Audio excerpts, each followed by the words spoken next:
രാഷ്ട്രീയത്തിലെ പടയോട്ടത്തിന് തുടക്കമാകുന്നു. സ്ഥാനാർത്ഥി ചിത്രം തെളിയുമ്പോൾ കേരളത്തിൽ കോട്ടയത്ത് നിന്നുമാണ് റിപ്പോർട്ടറിന്റെ കുരുക്ഷേത്രം ആരംഭിക്കുന്നത്. കേരള കോൺഗ്രസിന്റെ കോട്ടയായ കോട്ടയം അക്ഷരനഗരിയാണ്, രാഷ്ട്രീയ സാക്ഷര നഗരിയാണ്.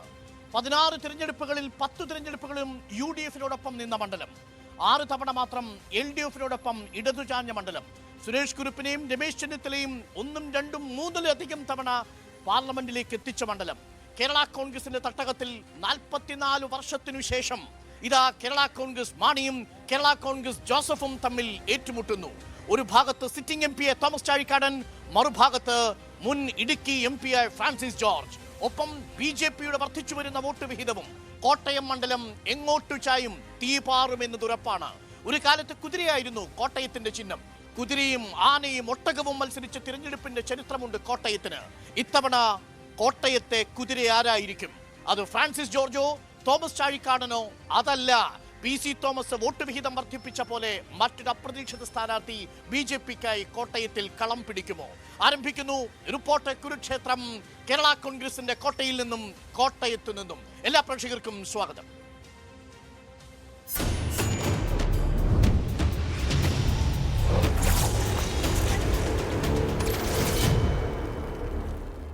തീപാറുന്ന പോരാട്ടത്തിനാണ് ഇനി വരുന്ന നാളുകൾ സാക്ഷ്യം വഹിക്കാൻ പോകുന്നത്. അന്തരീക്ഷത്തിന്റെ താപനില പോലെ രാഷ്ട്രീയ അന്തരീക്ഷവും ചൂടുപിടിച്ചു കഴിഞ്ഞിരിക്കുന്നു. ഏറ്റുമാനൂരിൽ വിളിച്ചു നടക്കുന്ന ഈ തത്സമയ സംവാദത്തിൽ കുരുക്ഷേത്രത്തിൽ പങ്കെടുക്കാൻ BJP-യുടെ ജില്ലാ പ്രസിഡന്റായ ലിജിൻ ലാൽ നമുക്കൊപ്പമുണ്ട്.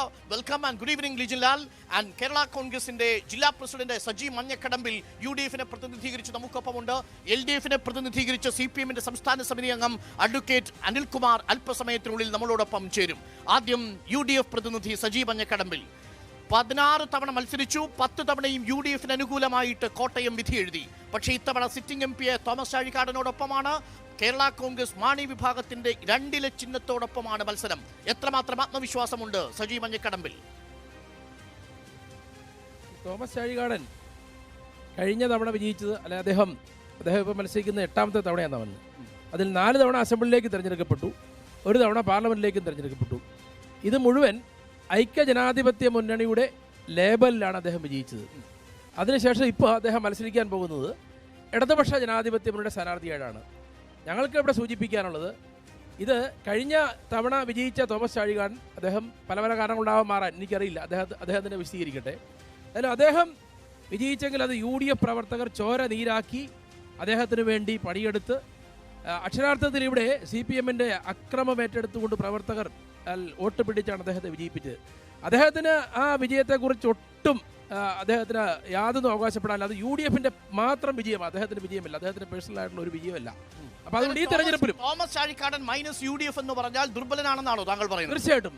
കഴിഞ്ഞ തവണ തോമസ് ചാഴികാടൻ 1,06,000 ചില്ലുവാന വോട്ടിന് വിജയിച്ചെങ്കിൽ ഈ തവണ UDF സ്ഥാനാർത്ഥി 1,06,000-ന് മുകളിൽ ഓരോട്ടെങ്കിലും ഭൂരിപക്ഷത്തിൽ വിജയിക്കും, യാതൊരു സംശയമില്ല. ആത്മവിശ്വാസത്തിന്റെ കാരണം എന്താണ്? ഐക്യജനാധിപത്യ മുന്നണിയുടെ വോട്ട് ഇൻടാക്റ്റായി അവിടെ തന്നെ ഉണ്ടാകുമെന്നാണോ? പക്ഷേ അപ്പോഴും തോമസ് ചാഴിക്കാടൻ എന്ന് പറയുന്ന സിറ്റിംഗ് MP-യെ കോട്ടയത്തിന് ഇഷ്ടമാണ്, ഒപ്പം ഫ്രാൻസിസ് ജോർജിനെയും ഇഷ്ടമാണ്. ഫ്രാൻസിസ് ജോർജ് വരുന്നത് മറ്റൊരു മണ്ഡലത്തിൽ നിന്നാണ്.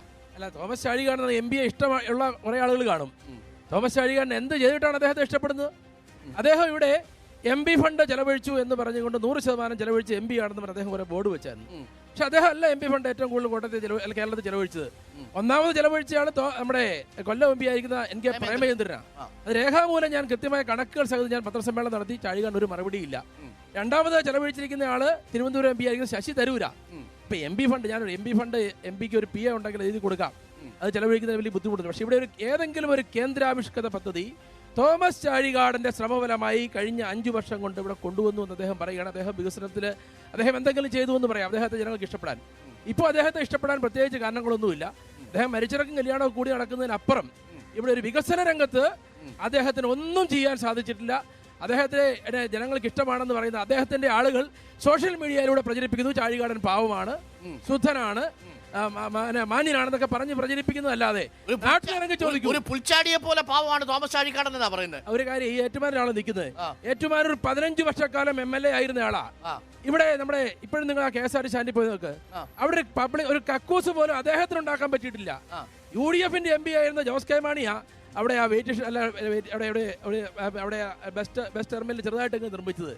അദ്ദേഹം 15 വർഷം MP ആയിട്ട് ഞാൻ പറഞ്ഞ ഒരു മൂത്രപ്പര ഈ ഏറ്റുമാനൂരെ പാവപ്പെട്ട ആളുകൾക്ക്, അല്ലെങ്കിൽ ഇവിടെ സ്ത്രീകളടക്കമുള്ള ആളുകൾ, ഇതിലെ ഈ അമ്പലത്തിൽ ഉൾപ്പെടെ വരുന്ന ആളുകൾക്ക് മൂത്രമൊഴിക്കാൻ മൂത്രപ്പുര പോലും ഉണ്ടാക്കാൻ പറ്റാത്ത ആളാണ് വികസന നായകൻ എന്ന് പറഞ്ഞുകൊണ്ട് ഇപ്പോൾ ഇവിടെ അവതരിച്ചിരിക്കുന്നത്. ശരി, NDAയുടെ സ്ഥാനാർത്ഥി ആര് ചോദ്യമാവുന്നുണ്ടോ, വൈകുന്നുണ്ടോ? കാരണം കോട്ടയം മണ്ഡലത്തിൽ 2 മുന്നണികളും പ്രചരണം ആരംഭിച്ചു.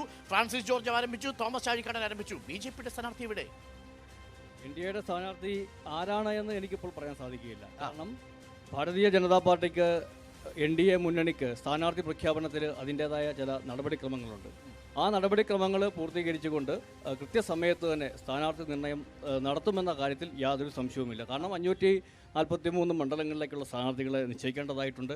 സംസ്ഥാനത്ത് നിന്ന് കൊടുക്കുന്ന നിർദ്ദേശങ്ങൾ കേന്ദ്ര പാർലമെന്ററി ബോർഡ് യോഗം ചേർന്ന് അവരുടെ നിർദ്ദേശങ്ങളൊക്കെ അനുസരിച്ചാണ് ഇവിടെ സ്ഥാനാർത്ഥി. നാളെ മോദി വരുന്ന സമയത്ത് ഒരു പക്ഷേ കോട്ടയത്തിന്റെ സ്ഥാനാർത്ഥിയെ കൂടി പ്രഖ്യാപിച്ചേക്കാം.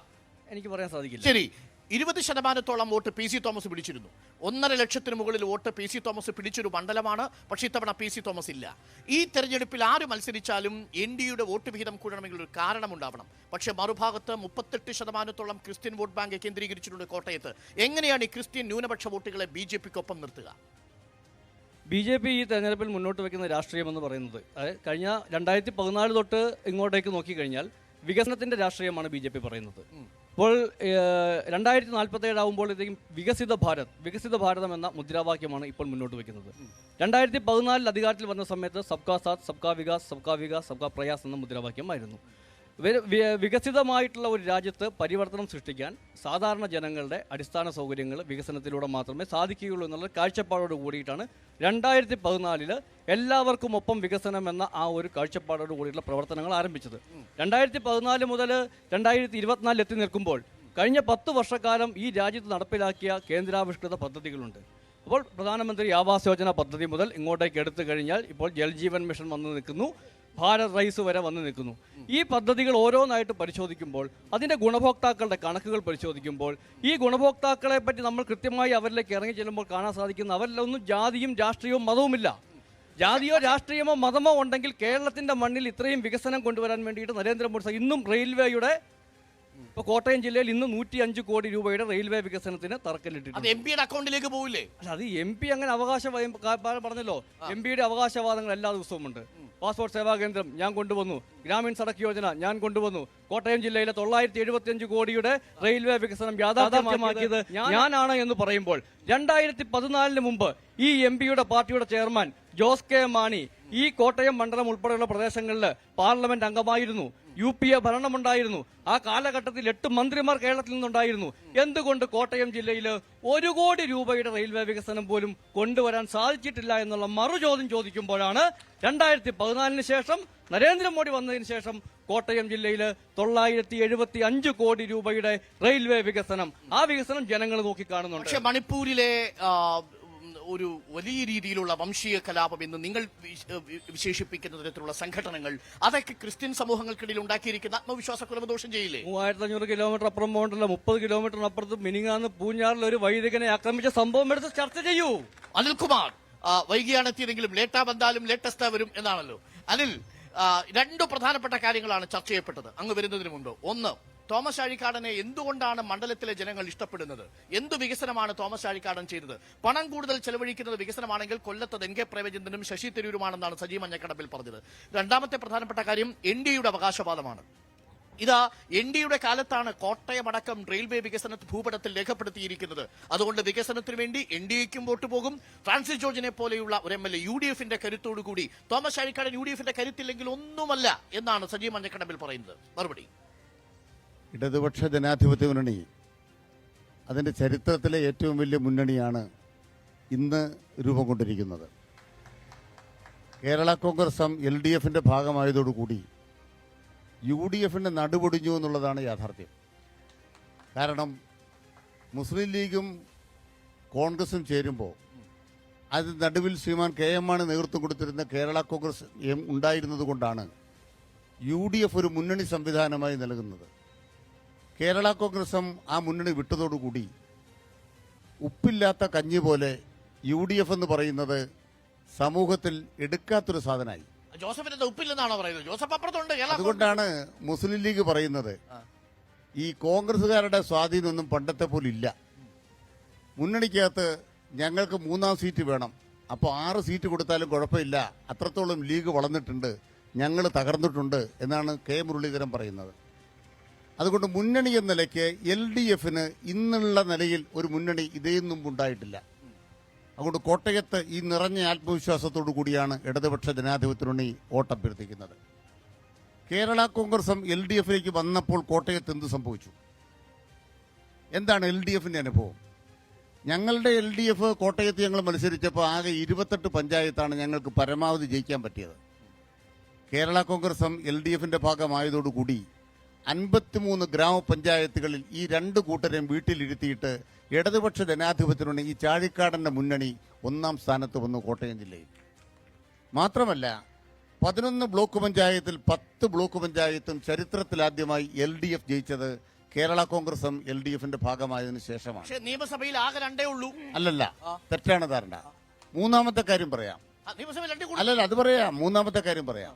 കോട്ടയം ജില്ലാ പഞ്ചായത്ത് ഇടതുപക്ഷ ജനാധിപത്യമുണ്ടെങ്കിൽ കോട്ടയം ജില്ലാ പഞ്ചായത്തിൽ ഏതാണ്ട് ഒരു ഒറ്റപ്പെട്ട വിജയമാണ് 1-2 തവണ ഉണ്ടായത്. 14 സീറ്റിന്റെ ഏറ്റവും അസന്നിഗ്ധമായ വിജയം ഈ കോട്ടയം ജില്ലയിൽ ഇടതുപക്ഷ ജനാധിപത്യമുണ്ടെങ്കിൽ നേടിക്കൊടുക്കാൻ ഈ മുന്നണിക്ക് സാധിച്ചുവെങ്കിൽ കോട്ടയത്ത് MP തോമസ് ചാഴിക്കാടനാണ്. അത് കണ്ടാലും വെള്ളം വെക്കേണ്ട കാര്യമില്ല, അടുപ്പത്ത് വെള്ളം വെക്കണ്ട എന്ന് വ്യക്തമായി പറയാൻ ആഗ്രഹിക്കുന്നു. ഈ കണക്കുകൾ നിയമസഭയുടെ കണക്ക് അനിൽകുമാറിനോട് ചോദിച്ചു. അനിൽകുമാർ പറഞ്ഞു അത് തെറ്റാണെന്ന് പറഞ്ഞു. അതിന്റെ കാര്യം എന്താ? അല്ല, നിയമസഭയുടെ കണക്ക് ഞാൻ പറയാം. 5-ൽ 2 അല്ലല്ല, 7-ൽ 2 ഉള്ളൂ. അല്ലല്ല, അവിടെയാണ് ഞാൻ പറയാൻ പോണത്. ഒരു നിയമസഭാ തെരഞ്ഞെടുപ്പ് എന്ന് പറയുമ്പോൾ നിയമസഭാ തെരഞ്ഞെടുപ്പിന്റെ രാഷ്ട്രീയ നിലപാടുകൾ വ്യത്യസ്തതയുണ്ട്. ആ വ്യത്യസ്തതകളുടെ ഭാഗമായി ഞങ്ങൾക്ക് മുന്നണി സംവിധാനം രൂപപ്പെട്ടു വന്നപ്പോൾ അതിന്റെ ഭാഗമായി ചില സിറ്റിംഗ് MLAമാർ ചില പ്രത്യേക പരിപാടികൾ നടത്തിയതിന്റെ ഭാഗമായി ചില തിരിച്ചടികൾ ആ ഘട്ടത്തിലുണ്ടായി. അതിനെല്ലാം മറികടന്ന് ഞങ്ങൾ പോയില്ലേ.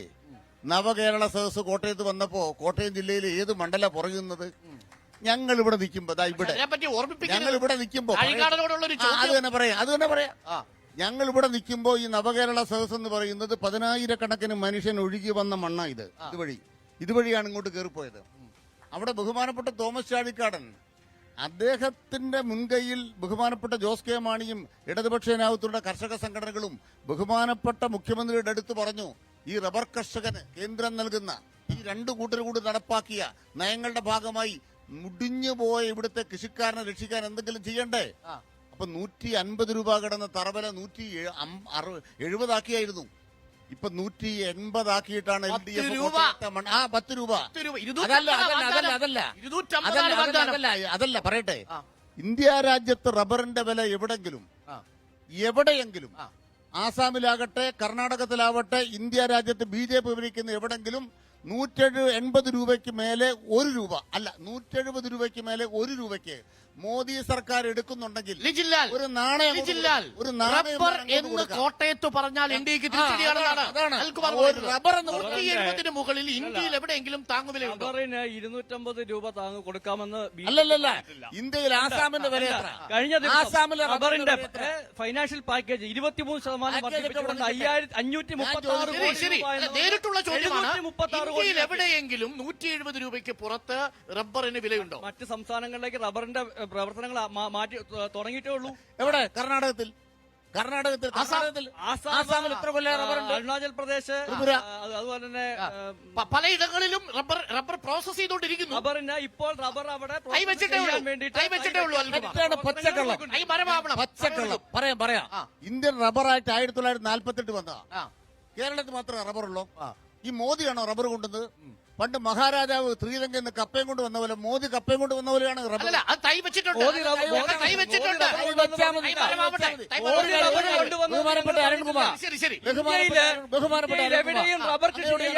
തയ്യാറാണെങ്കിൽ അവർക്ക് സഹായങ്ങൾ ചെയ്തു കൊടുക്കാൻ ഈ ഗവൺമെന്റ് തയ്യാറായെന്ന് പറഞ്ഞത്. എന്റെ പോയിന്റ് ക്ലിയർ ആണ്. 170 രൂപയ്ക്ക് മേലെ ഇന്ത്യ രാജ്യത്ത് 1 രൂപ കൂടുതൽ മോദി സർക്കാർ എടുക്കുന്നുണ്ടെങ്കിൽ വേണ്ട. ഇന്ത്യ രാജ്യത്ത് സംസ്ഥാനങ്ങളിലെ ചെലവ് കുറവാണ്, പറയട്ടെ, പണിക്കൂലി കുറവാണ്. അവിടെ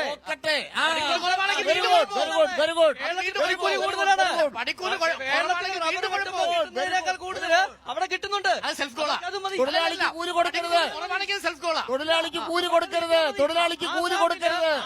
അവർക്ക് റബ്ബർ വെട്ടുമ്പോൾ കിട്ടുന്ന വരുമാനത്തിൽ അവർ സന്തുഷ്ടരാണ്. പക്ഷെ അത് സെൽഫ് ഗോളാ. കാരണം എന്താ? തൊഴിലാളിക്ക് ഏറ്റവും കുറഞ്ഞ വരുമാനം മറ്റ് സംസ്ഥാനങ്ങളിലാണെന്ന് പറഞ്ഞാൽ കഴിഞ്ഞു. അവിടെ അനാവശ്യമായിട്ട് കൂലി വർദ്ധിപ്പിച്ചിട്ടില്ല. ആവശ്യം തൊഴിലാളിയുടെ കാശോ? തൊഴിലാളിക്ക് കിട്ടുന്ന കൂലിയല്ലേ? ഇവിടുത്തെ കൂലി എത്ര രൂപയാണ്? അവർ വെട്ടിയാൽ കിട്ടുന്ന തിരിച്ചടവ് എത്രയാണ്? അപ്പൊ തൊഴിലാളിയുടെ കൂലി കൂടുന്നതാണോ നല്ലത്, തൊഴിലാളിയുടെ കൂലി കുറയുന്നതാണോ നല്ലത്? തീർച്ചയായിട്ടും അവിടുത്തെ സംസ്ഥാനത്ത് കൃഷി ചെയ്യുന്നവന് അവന്റെ ലാഭം എന്ന് പറയുന്നത് വെട്ടുകാരന് കൊടുക്കുന്ന പൈസ കുറവാണ് എങ്കിൽ അതിൽ നിന്ന് തിരിച്ചു കിട്ടുന്നത് കൂടുതലാണോ, അതാണ് നോക്കേണ്ടത്. എന്ന് പറഞ്ഞു കഴിഞ്ഞാൽ വെട്ടുകാരന് കുറച്ച് കൂലി കൊടുക്കണം എന്നുള്ളതാണോ നയം? അങ്ങനെ പറയുന്നില്ല. ഓരോ സംസ്ഥാനത്ത് ഓരോ വ്യത്യസ്തമായ രീതിയല്ലേ. എന്ന് പറഞ്ഞാൽ പെട്രോളിന്റെ ഡീസലിന്റെ വില എല്ലായിടത്തും ഒരുപോലെയാണോ? പെട്രോളിന്റെ ഡീസലിന്റെ വില എല്ലായിടത്തും ഒരുപോലെയാണോ? പെട്രോളിന്റെ വില ഓർമ്മിപ്പിക്കല്ലേ? ആണോ? റൈറ്റ്, ഞാൻ പറയാം. സജി മഞ്ഞക്കടമ്പിൽ വളരെ പ്രധാനപ്പെട്ട അല്ലല്ല, അടിസ്ഥാനമായ കണക്കുകൾ വെച്ചുകൊണ്ടാണ് പറയുന്നത്. താഴെ തട്ടിൽ തദ്ദേശ സ്വയംഭരണ തെരഞ്ഞെടുപ്പുകളിലൊക്കെ മേൽക്കൈയുള്ളത് LDF-നാണ്. അതുകൊണ്ട് തോമസ് ചാഴിക്കാടന്റെ സാധ്യതയെ കുറിച്ചാണ് പറയുന്നത്. ഒപ്പം റബ്ബറിന്റെ കാര്യം കൂടി പറഞ്ഞു. റബ്ബറിന്റെ കാര്യം പറഞ്ഞല്ലോ. ഒറ്റ കാര്യം എനിക്ക് പ്രിയപ്പെട്ട ഇടതുപക്ഷ അല്ലെങ്കിൽ പ്രതിനിധിയോട് പറയാനുള്ളൂ. നിങ്ങൾ റബ്ബറിന് ഇപ്പൊ 10 രൂപ കൂട്ടി, സമ്മതിച്ചു. വേണ്ട, പ്രിയപ്പെട്ട KM മാണി സാർ, ഐക്യജനാധിപത്യ മുന്നണി ഗവൺമെന്റ്, ഉമ്മൻചാണ്ടി കേരളത്തിന്റെ മുഖ്യമന്ത്രിയായിരുന്നപ്പോൾ ഇവിടെ റബ്ബർ കൃഷിക്കാർക്ക് വേണ്ടി തുടക്കം കുറിച്ച റബ്ബർ വില സ്ഥിരതാ ഫണ്ട് നിങ്ങൾക്കൊന്ന് പുനഃസ്ഥാപിക്കാൻ പറ്റുമോ, അത് കൊടുക്കാൻ പറ്റുമോ? അത് കൊടുക്കുന്നില്ല, അത് നിർത്തി. ആ നിർത്തിയവരാണ് ഇപ്പൊ 10 രൂപ കൂട്ടിയെന്ന് പറഞ്ഞത്. പിന്നെ ഇവിടെ ഇപ്പൊ പറഞ്ഞു തൊഴിലാളിക്ക് കൂലി കൂടുതലൊന്നുമല്ല. ഇവിടെ ഇതിനും കിട്ടിയാലും തൊഴിലാളിക്ക് ജീവിക്കത്തില്ല. ഇത്രയും വിലക്കയറ്റമുള്ള ഒരു സംസ്ഥാനം ലോകത്തിലുണ്ടോ, ഇന്ത്യയിലുണ്ടോ? വിലക്കയറ്റം കൊണ്ട് ജനം പൊറുതിമുട്ട് നിൽക്കുക. 2 ഗവൺമെന്റും വിപണിയിൽ ഇടപെടുന്നില്ല. വിലക്കയറ്റം അരിക്ക് 60 രൂപ, സാധനമില്ല, സാധനങ്ങളൊന്നുമില്ല. പാവപ്പെട്ട ആളുകൾ, സാധാരണക്കാരായ തൊഴിലാളികൾക്ക് ആത്മഹത്യയുടെ വക്കില. അതുകൊണ്ട് ഇവിടെ റബ്ബർ കൃഷിക്കാരൻ രക്ഷയില്ല, തൊഴിലാളിക്കും രക്ഷയില്ല, എല്ലാവരും ആത്മഹത്യയുടെ വക്കില. പിന്നെ ഇവിടെ പറയട്ടെ, ഇവിടെ കേരള കോൺഗ്രസ് അങ്ങ് വന്നപ്പം ഭയങ്കരമായി LDF അങ്ങ് വികസിച്ചെന്ന് പറഞ്ഞു. ഒറ്റ കാര്യമുള്ളൂ, കേരള കോൺഗ്രസ് ഭയങ്കര ശക്തിയാണെങ്കിൽ അത് പാലായിൽ കാണണ്ടായിരുന്നു. ഞാൻ ചോദിക്കട്ടെ, കേരള കോൺഗ്രസ് എമ്മിന്റെ വത്തിക്കാൻ എന്ന് പറയുന്നത് കടുത്തുരുത്തിയ. ആ കടുത്തുരുത്തിയില് അവിടെ കേരള കോൺഗ്രസ് ആരാണ് ജയിച്ചത്? LDF-ന്റെ പ്രതിനിധി പറ. പുതുപ്പള്ളിയാണ് പോയി അകലക്കുന്നം.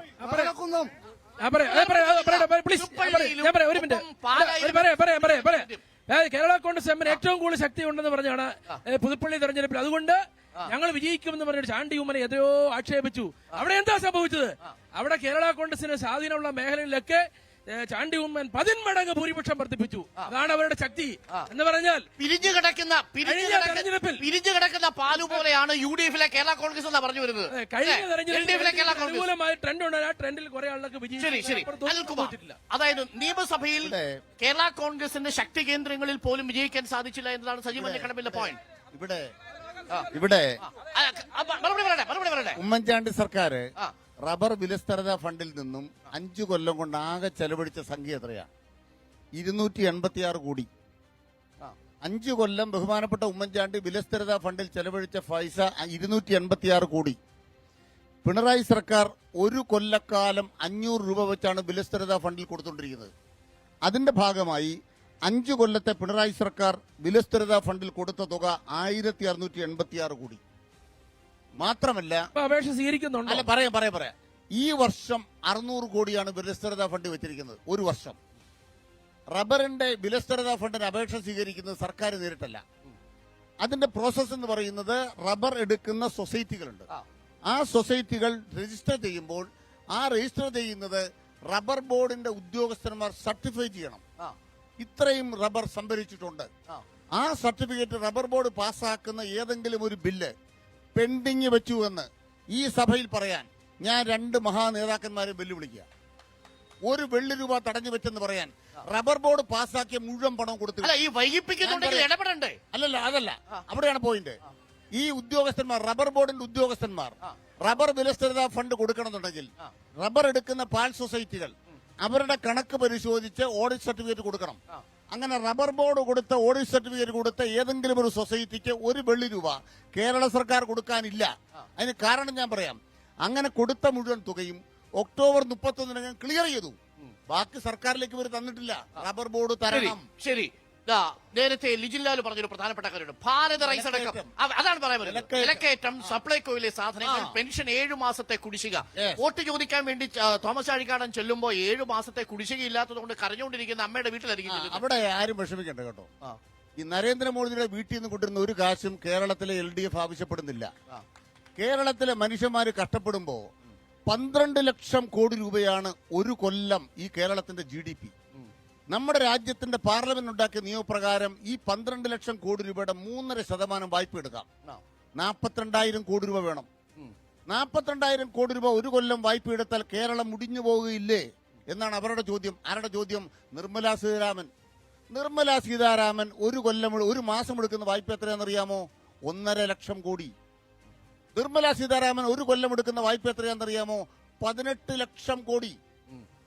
ഞാൻ ഈ കോൺഗ്രസിന്റെ പ്രതിനിധിയോട് അല്ലെങ്കിൽ ഇവിടുത്തെ UDF പ്രതിനിധിയോട് ചോദിക്കുന്നു, നിർമ്മലാ സീതാരാമന്റെ ബഡ്ജറ്റ് എത്രയാ? 48 ലക്ഷം കോടി രൂപ. 48,000 ലക്ഷം കോടി രൂപ. അത്ര 48 ലക്ഷം കോടി രൂപയിൽ നിന്ന് നിർമ്മലാ സീതാരാമന്റെ വരവ് 30.6 lakhs crores. ബാക്കി രൂപ ഏതാ? നോക്കൂ ലിജിലാൽ, വിലക്കയറ്റം പോലെയുള്ളവയെ കണക്ക് വെച്ചുകൊണ്ടാണ് ക്ലോസ് ചെയ്യുന്നു. ഞാൻ ഒരു വാക്കൂടെ പറഞ്ഞ് ക്ലോസ് ചെയ്യുന്നു. നിർമ്മലാ സീതാരാമൻ ഒരു മാസം 1.5 ലക്ഷം കോടി രൂപ കടമെടുക്കാം. ഈ മലയാളി ഒരു കൊല്ലം 42,000 കോടി രൂപ കടമെടുക്കാമെന്ന് പറയുമ്പോൾ ദുഷ്ടനായ നരേന്ദ്രമോദിയും ഗവൺമെന്റും പറയുന്ന എന്താണ്?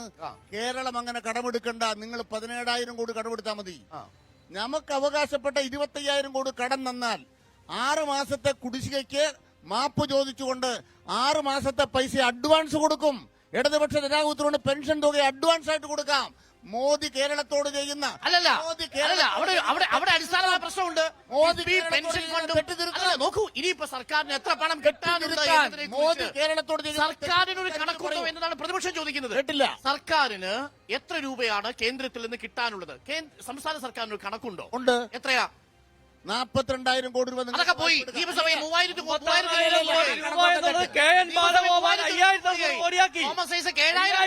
കോടി രൂപയാക്കി. ഒരു കാര്യം നമ്മൾ ഈ ബഹളം വെച്ച കാര്യം തീരുവില്ല. പറഞ്ഞോളൂ. അല്ലല്ല, പറയട്ടെ. ഞാനൊന്ന് പറയട്ടെ. ഞങ്ങൾ പറയുന്നൊരു കാര്യം ബഡ്ജറ്റ് കൈകാര്യം ചെയ്യുന്ന നിർമ്മല സീതാരാമനെയും കേരളത്തിലെ ബഡ്ജറ്റിനെയും താരതമ്യം ചെയ്യുന്ന ഇയാളെ എന്താ പറയേണ്ടത്?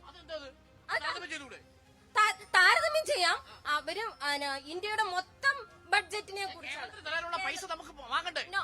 അത് വെറും കണക്കാണെന്ന് അരുൺ തന്നെ എത്രയോ ചാനലിൽ റിപ്പോർട്ട് ചെയ്താണ്. ഒരു കാര്യം നമ്മളൊരു ചർച്ചയിൽ പങ്കെടുക്കുമ്പോ ആളെ കൂട്ടണ ഞാൻ ആളെ കൂട്ടാം. മര്യാദയ്ക്ക് വർത്താൻ അല്ലല്ല അതൊന്നും വേണ്ട. ഞാൻ ആരെയും കൊണ്ടുവന്നിട്ടില്ല. പറയട്ടെ. അന്തസ്സോടുകൂടി ചോദ്യങ്ങൾ ചോദിച്ചാൽ ഞാൻ ഉത്തരം പറയാം. പറഞ്ഞോളൂ.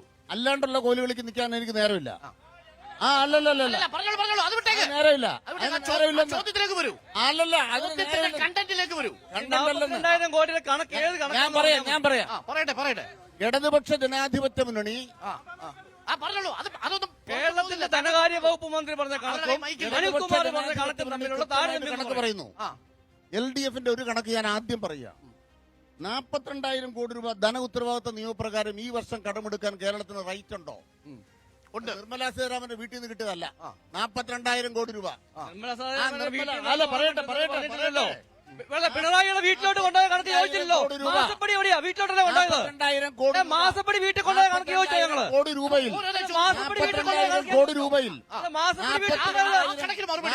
അച്ഛനും മകളും കൂടെ മാസപ്പടി കണക്കിൽ കോടിക്കണക്കിന് 100 കോടിയാണ് പിണറായി മേടിച്ചിരിക്കുന്നത്. അഴിമതിയിലേക്ക് വരാം. ഇത് കേന്ദ്ര നിർമ്മലാ സീതാരാമന്റെ വീട്ടിൽ നിന്നല്ല, നല്ല ഭംഗിയായിട്ട് രാജ്യത്ത് പറഞ്ഞു. അതിലേക്ക് വരാം. അടുത്ത ഘട്ടം നമ്മൾ അഴിമതി ചർച്ച ചെയ്യാം.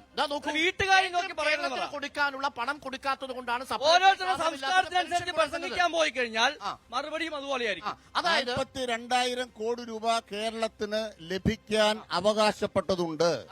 അത് നരേന്ദ്രമോദി തരുന്ന പൈസയല്ല, നിർമ്മലാ സീതാരാമൻ വീട്ടിൽ തരുന്ന പൈസയല്ല, നരേന്ദ്രമോദിയുടെ വീട്ടിലോട്ടല്ല പൈസ തരുന്നത്. അംബാനിയുടെ അദാനിയുടെ വീട്ടിൽ നിന്ന് പിണറായിയുടെ കൈലോട്ട് പണം തരുന്നത് ചോദിച്ച പോലെ ചോദിക്കുന്ന കൊണ്ടുപോകാനല്ല, കാശ് കൈവച്ചാൽ മതി. ശരി. അംബാനിയുടെ അദാനിയുടെയും വീട്ടിൽ നിന്ന് അംബാനിയുടെ അദാനിയുടെ അല്ലല്ല അരുൺകുമാർ ഞാൻ തീർന്നില്ല. ഇല്ല പറഞ്ഞു തീർക്കട്ടെ. അംബാനിയുടെ അദാനിയുടെ വീട്ടിൽ പോയി എരന്ന് വാങ്ങിക്കുന്ന പണി ഞങ്ങൾക്കില്ല. ആ എരന്ന് വാങ്ങിക്കുന്ന ആളുകളുടെ തെരഞ്ഞെടുപ്പ് ഫണ്ട് പോലെ കോർപ്പറേറ്റ് ബോണ്ട് പോലെ വാങ്ങിക്കുന്ന കാശല്ല. മലയാളി പണിയെടുത്തതിന് മലയാളിക്ക് കിട്ടേണ്ട അർഹതപ്പെട്ടതാണ് 42,000. പറയട്ടെ. ആ 42,000 കോടി രൂപയിൽ എത്ര കോടി രൂപ വായ്പ എടുക്കാൻ കേന്ദ്ര സർക്കാർ തടസ്സമുണ്ടാക്കി എന്ന് ഉത്തരം പറയണം. ഉത്തരം പറയണ്ട അരുൺകുമാർ. അതിന് കാരണം ഞാൻ മുമ്പേ ഒരു പൊളിറ്റിക്കൽ ക്വസ്റ്റ്യൻ ചോദിച്ചപ്പോ നിങ്ങൾ എന്നെ അപമാനിച്ചു. അല്ല, അപമാനിച്ചില്ല. എന്റെ ചോദ്യം ഇതാണ്, നിങ്ങൾ എന്നെ അപമാനിച്ചു. അത് സുപ്രീം കോടതിയുടെ പരിഗണനയിൽ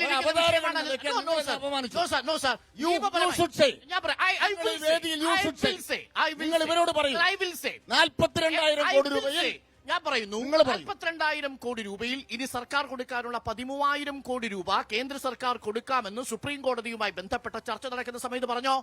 അത് കേന്ദ്ര സർക്കാർ കൊടുക്കും. പക്ഷെ അറിയേണ്ടത് കിഫ്ബിയുടെയും പെൻഷൻ ഫണ്ടിന്റെയും കൂടി പണം ഉൾപ്പെടുത്തുന്നത്, അതിൽ അന്തിമ തീരുമാനം വരേണ്ടത് സുപ്രീം കോടതിയുടെ ഭാഗത്തു നിന്നാണ്. പാർലമെന്റിൽ എന്താണ് നിയമസഭയിൽ പറഞ്ഞത്?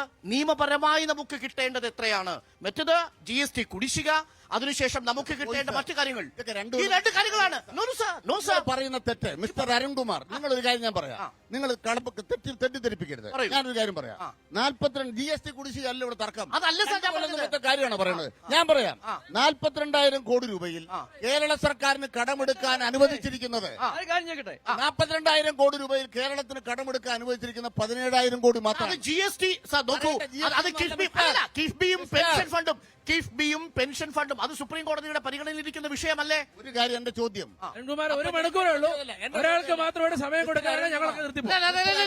അല്ലല്ല, ഇനി സജിയുടെ ടേൺ ആണ്. താങ്കൾക്ക് സമയം കൂടുതൽ കിട്ടിയാൽ നിങ്ങൾ തെറ്റിദ്ധരിപ്പിച്ചു. ഇല്ല, നോക്കൂ, തെറ്റിദ്ധരിപ്പിച്ചു. അത് സുപ്രീം കോടതിയുടെ പരിഗണനയിലിരിക്കുന്ന വിഷയമല്ലേ? തെറ്റിദ്ധരിപ്പിച്ചു. സുപ്രീം കോടതിയുടെ പരിഗണനയിലിരിക്കുന്നു. എങ്ങനെ തെറ്റിദ്ധരിപ്പിച്ചു? സുപ്രീം കോടതി ഞാൻ അത് ചോദിച്ചില്ല. അത് ചോദിക്കണം സാർ, അത് പറയുന്നത് എന്റെ ഉത്തരവാദിത്വമാണ്. തെറ്റിദ്ധരിപ്പിക്കരുത്. 42,000 കോടി രൂപ. ഒരു നിമിഷം സാർ, ഒരു കാര്യം മനസ്സിലാക്കുക. ഒരു നിമിഷം, നമ്മൾ 47,000 കോടി രൂപയെന്ന് ആദ്യം അവിടെ അല്ലല്ലോ എന്റെ ചോദ്യം. ഇപ്പൊ 42,000 അതിനുശേഷം 3,100 7,400 പല കണക്കുകളാ. തെറ്റാണ്. ഒരു കാര്യം പറയാ, 4 ഇനത്തിൽ നമുക്ക് നഷ്ടമുണ്ട്. ഞാൻ ഒരു ഇനേ പറഞ്ഞുള്ളൂ, ബാക്കി 3 ഇനം പറയാൻ ബാക്കി കിടപ്പുണ്ട്. പറയാം. ചോദ്യം അതല്ല, പെട്ടെന്ന് 42,000 കോടി രൂപയിൽ കേന്ദ്രം 17,000 കോടി രൂപയ്ക്ക് അപ്പുറം എടുക്കാൻ സമ്മതിക്കുന്നില്ല. 25,000 കോടി രൂപ ഇന്ന് കടമെടുക്കാൻ കേരളത്തിന് റൈറ്റ് ഉണ്ട്. ഈ അനീതിക്കെതിരെ എന്താണ് UDF MPമാർ പാർലമെന്റിൽ ചെയ്തത്? അല്ല, ഈ അനീതിക്കെതിരെ കേന്ദ്രം കേരളത്തിന് തരേണ്ട അർഹമായ വിഹിതം നൽകണമെന്ന് തന്നെ UDF ആവശ്യപ്പെട്ടിട്ടുണ്ട്. അല്ലെങ്കിൽ കേരളത്തിന് ലഭിക്കേണ്ട പണം കൊടുക്കരുതെന്ന് ഒരിക്കലും UDF ആവശ്യപ്പെട്ടിട്ടില്ല, പറഞ്ഞിട്ടില്ല. അത് വേണമെന്ന് തന്നെ പറഞ്ഞിട്ടുണ്ട്, കൃത്യമായി പറഞ്ഞിട്ടുണ്ട്. എന്നിട്ട് നിങ്ങളെ ദില്ലി കണ്ടില്ലല്ലോ. അല്ല, ഞങ്ങളുടെ ഇടതുമുന്നണിയുടെ പ്രവർത്തകർ മാർച്ച് നടത്തുന്നിടത്തല്ല ഞങ്ങൾക്ക് പോകാൻ സൗകര്യമില്ല. അത് ഞങ്ങളുടെ പരിപാടി UDF ഞങ്ങൾ അല്ലെങ്കിൽ ഇന്ത്യ മുന്നണിയൊക്കെ ആലോചിച്ചു. കർണാടക സർക്കാർ വരുമ്പോൾ പോകാൻ സമയമുണ്ടായിരുന്നു. അതിക്കട്ടെ, ഇപ്പൊ ഒരു കാര്യം, ഇവിടെ വലിയ അന്താരാഷ്ട്ര വിഷയങ്ങൾ ഇവിടെ ചർച്ച. പുള്ളി ഒന്ന് പറഞ്ഞ അന്താരാഷ്ട്ര വിഷയം റബ്ബർ വിലസ്ഥിരതാ ഫണ്ട്. എന്റെ പൊന്ന അനിൽകുമാറെ, ഇപ്പൊ അതിന്റെ ബില്ല് അപ്ലോഡ് ചെയ്ത് നിർത്തി വെച്ചേക്കുക. ഒരാള് ഒരു സൊസൈറ്റിയിൽ നിന്ന് പൈസ അല്ലെങ്കിൽ അതിന്റെ ബില്ല് സമർപ്പിച്ചാൽ അത് സ്വീകരിക്കുന്നില്ല. അത് ആരാണ് കുഴപ്പമാണ്? അല്ല, അത് ഗവൺമെന്റ് തിരുത്തി. എന്തിനാ ഇവിടെ ഗവൺമെന്റ്? അല്ല, എല്ലാം മോദിയോട് പറയണ്ട, എല്ലാം മോദിയോടല്ല, കേരള ഗവൺമെന്റിനെ ഇവിടെ കേരള ഗവൺമെന്റിനെ ഇവിടെ വിജയിപ്പിച്ചിട്ടുണ്ട്. അല്ലെങ്കിൽ അധികാരം തന്നിരിക്കുന്നത് കേന്ദ്രത്തിനെതിരെ കേന്ദ്രത്തിന് തിരുത്തിക്കാൻ കൊടുക്കുകയാ. രണ്ട് ഇവിടെ ഇദ്ദേഹം പറഞ്ഞു, എനിക്ക് കൂടുതലൊന്നും പറയാനില്ല, ഇവിടെ എല്ലാം മനോഹരമായി നടക്കുന്നു.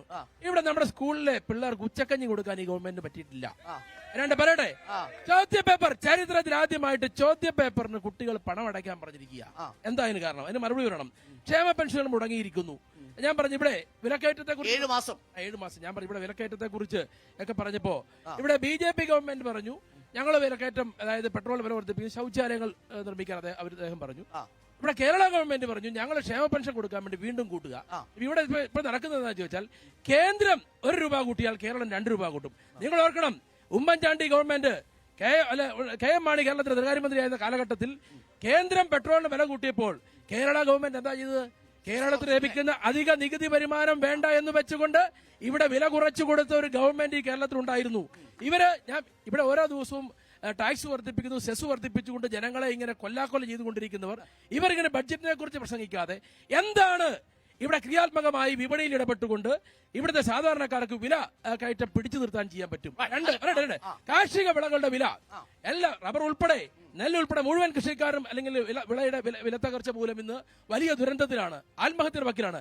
എന്താണ് കേന്ദ്ര ഗവൺമെന്റിനും അല്ലെങ്കിൽ കേരള ഗവൺമെന്റിനും ഈ വിഷയത്തെ സംബന്ധിച്ച് കാർഷിക വിളകളുടെ വില പിടിച്ചു നിർത്തുവാൻ, കൃഷിക്കാരനെ സംരക്ഷിക്കുവാൻ എന്തെങ്കിലും ഒരു ചെറുവിരൽ നിങ്ങൾക്ക് അനക്കാൻ സാധിച്ചിട്ടുണ്ടോ? അല്ലെങ്കിൽ അനക്കാൻ സാധിക്കുമോ? ഇല്ലാതെ നിങ്ങൾ ഈ തെരഞ്ഞെടുപ്പിൽ നിങ്ങൾ ഇവിടെ തോമസ് ചാഴികാടനുമായി ഇടതുപക്ഷത്തിന്റെ സ്ഥാനാർത്ഥിയായിട്ട് വോട്ട് പിടിക്കാൻ വന്നാൽ നിങ്ങളെ ഇവിടുത്തെ സ്ത്രീകളടക്കം നിങ്ങളെ കുറ്റിച്ചിലെടുത്ത് ഓടിക്കും. കാരണം പറയാം, ഇവിടെ ഈ തെരഞ്ഞെടുപ്പിൽ ചർച്ച ചെയ്യാൻ പോകുന്നത് കേരള കോൺഗ്രസുകൾ തമ്മിലുള്ള മത്സരമല്ല. കഴിഞ്ഞ 7 വർഷമായി കേരളം ഭരിച്ചു മുടിച്ചുകൊണ്ടിരിക്കുന്ന ഇടതുപക്ഷ ജനാധിപത്യ മുന്നണിക്കും കഴിഞ്ഞ 10 വർഷമായി കേന്ദ്രം ഭരിക്കുന്ന BJP മുന്നണിക്കുമെതിരെയുള്ള ഒരു വിധിയെഴുത്താണ് ഈ തെരഞ്ഞെടുപ്പിൽ ഉണ്ടാവാൻ പോകുന്നത്. ഈ തെരഞ്ഞെടുപ്പിൽ ജനങ്ങൾ ഇവിടെ കണക്കുകൾ പറഞ്ഞു. 56,000 കോടി രൂപയുടെ കണക്കുകൾ ഇപ്പോഴത്തെ ധനകാര്യ വകുപ്പ് മന്ത്രിയും മുൻ ധനകാര്യ വകുപ്പ് മന്ത്രിയും പറഞ്ഞപ്പം 5,600 കോടിയിലോട്ട് താഴെ വന്നു. 2 കാര്യങ്ങൾ: സാമൂഹ്യ സുരക്ഷാ പെൻഷൻ, വിധവാ പെൻഷൻ, വികലാംഗ പെൻഷൻ ഉൾപ്പെടെയുള്ളവയ്ക്ക് കേരളം ചോദിച്ചത് 521 കോടി രൂപ. കേന്ദ്രം 602 കോടി രൂപ കൊടുത്തു. രണ്ടാമത്തെ ഗഡുവിനുള്ള അപേക്ഷ ഇതുവരെ കൊടുക്കാൻ തയ്യാറായിട്ടില്ല. 7ാം ശമ്പള പരിഷ്കരണത്തിന്റെ കുടിശ്ശിക ഇനത്തിൽ 750 കോടി രൂപ അത് സമർപ്പിക്കാൻ വേണ്ടിയിട്ട് 2022 മാർച്ച് 31 വരെ സമയമുണ്ടായിരുന്നു. അപേക്ഷിച്ചില്ല. വീണ്ടും 3 മാസം നീട്ടിക്കൊടുത്തു. അപേക്ഷിക്കാൻ തയ്യാറായിട്ടില്ല. കേന്ദ്രാവിഷ്കൃത പദ്ധതികൾ 1925 ശേഷം 1925 കോടി രൂപയുടെ കേന്ദ്രാവിഷ്കൃത പദ്ധതികൾക്ക് കൃത്യമായ മാനദണ്ഡങ്ങൾ പാലിച്ചുകൊണ്ട് അത് വിനിയോഗിച്ചു എന്ന് പറഞ്ഞ് സെപ്റ്റംബർ 30 മാനദണ്ഡം എന്ന് പറഞ്ഞാൽ നരേന്ദ്രമോദിയുടെ പണം വയ്ക്കണം. മാനദണ്ഡം കാണണം. ഇവിടെ കാണണം. പണിത് ഇവിടെ കാണണം. അല്ലാതെ ബോർഡ് വെച്ചാ പോരാ. സെൽഫി പോയിന്റ് കാണണം. റേഷൻ കടയിൽ സെൽഫി പോയിന്റ് കാണാം. റെയിൽവേ സ്റ്റേഷൻ സെൽഫി പോയിന്റ് കാണാം. ഞാൻ കാണിച്ചു തരാം. റേഷൻ കടയിൽ സെൽഫി പോയിന്റ്. ഇതുവരെ മന്ത്രാലയങ്ങൾക്ക് ബന്ധപ്പെട്ട ഒറ്റ ചോദ്യം. ഈ ഭാരത് റൈസുമായി ബന്ധപ്പെട്ട് നിങ്ങൾ വരുന്നുണ്ടല്ലോ, നിങ്ങൾക്ക് ആ FCIയിൽ നിന്ന് ഈ ഓപ്പൺ സെയിൽ സ്കീമിലേക്ക് ഈ സപ്ലൈകോയെ കൂടെ പണം അരിയെടുക്കാൻ അനുവദിച്ചാൽ 18 രൂപ 52 പൈസയ്ക്ക് സപ്ലൈകോയ്ക്ക് അരിയെടുക്കാൻ നിങ്ങൾ കൊടുത്താൽ 23 രൂപയ്ക്ക് കെ റൈസിന്റെ പേരിൽ സപ്ലൈകോ അരി വിതരണം ചെയ്യും. നിങ്ങൾ 29 കൊടുക്കേണ്ടതില്ല. അതാണ് ഭക്ഷ്യവകുപ്പ് മന്ത്രി പറഞ്ഞത്. ഇതിനു മുമ്പ് കൊടുത്തതിന്റെ അനുഭവിച്ചുകൊണ്ടിരിക്കുക കേരളത്തിലെ ജനങ്ങള്. ഇതിനു മുമ്പ് കൊടുത്തതിന്റെ അനുഭവിച്ചുകൊണ്ടിരിക്കുക. എന്താണ് അവർ ആരോഗ്യത്തോടുകൂടി എന്താ അറിയാവോ? കിറ്റിന് കുടിശ്ശിക. അതുകൊണ്ടേ അനുഭവിക്കുന്നത്. കുടിശ്ശിക ഉള്ളതുകൊണ്ടാണ്. ഉച്ചക്കഞ്ഞിയില്ല. സ്കൂളിൽ പരീക്ഷ നടത്താൻ പണമില്ല. പൊളിച്ച മതില് കെട്ടാൻ പണമില്ല. ഒരൊറ്റ സപ്ലൈകോയില് കയറി ഫോട്ടോ എടുക്കരുതെന്നാണ് മറുപടി അനിലുണ്ട്. ഞാൻ അനിലേക്ക് വരാം. അതിന് മുമ്പ് എനിക്ക് 2 റിയാക്ഷൻ എടുക്കണം. സപ്ലൈകോയിൽ കയറി കഴിഞ്ഞാൽ 13 സാധനങ്ങൾക്കാണ് 75% 35% ഇനി അത് 25% കുറയ്ക്കാൻ വേണ്ടി പോകുന്നു. കറണ്ട് ചാർജ് കൂട്ടി, കെട്ടിട നികുതി കൂട്ടി, ഇതെല്ലാം വർദ്ധിപ്പിച്ചത് ജനങ്ങള്. ഈ പൊതുജനത്തിന്റെ പ്രതികരണം കൂടെ കേട്ടിട്ട് അനിൽകുമാറിന് അതിന് മറുപടി പറയാം. സജി മഞ്ഞകലമാണ് എന്റെ ചോദ്യം. നിങ്ങളുടെ സ്ഥാനാർത്ഥിയെ ഇവിടെ അവതരിച്ചു, UDF സ്ഥാനാർത്ഥിയെ അവതരിച്ചപ്പോൾ ആദർശ രാഷ്ട്രീയത്തിന്റെ സൗമ്യമുഖം എന്നാണ് നിങ്ങൾ ഇവിടെ നിങ്ങളുടെ പോസ്റ്ററിലെല്ലാം കണ്ടത്. അദ്ദേഹം എത്ര തെരഞ്ഞെടുപ്പിൽ മത്സരിച്ചു? ഏതൊക്കെ ചിഹ്നത്തിലാണ് മത്സരിച്ചത്? കഴിഞ്ഞതിന് മുമ്പിൽ തവണ അദ്ദേഹം ഇവിടെ മത്സരിച്ചു. അദ്ദേഹം ഏതൊക്കെ മുന്നണിയിൽ പോയിട്ടുണ്ട്? എത്ര പാർട്ടി ഉണ്ടായിട്ടുണ്ട്? ഇപ്പോഴത്തെ തെരഞ്ഞെടുപ്പ് കമ്മീഷനിൽ ജനാധിപത്യ കേരള കോൺഗ്രസിന്റെ ചെയർമാനായിട്ട് 6 പേരാണ് കിടക്കുന്നത്. പിന്നെ ഒരു ചോദ്യം കൂടെ. ഏതേക്കാളും ദേശീയ തലത്തിലുള്ള തെരഞ്ഞെടുപ്പാണല്ലോ. നിങ്ങൾ ദേശീയ തലത്തിൽ എന്ത് മുദ്രാവാക്യമാണ് നിങ്ങൾ പറയുന്നത്? എന്താണ് നിങ്ങളുടെ മുദ്രാവാക്യം? നിങ്ങൾക്ക് ദേശീയ തലത്തിൽ BJP എതിരിടുമ്പോൾ ഇടതുപക്ഷമില്ലാതെ ഇവിടെ NDA നേരിടാൻ നിങ്ങൾക്ക് കരുത്തുണ്ടോ ഇല്ലയോ?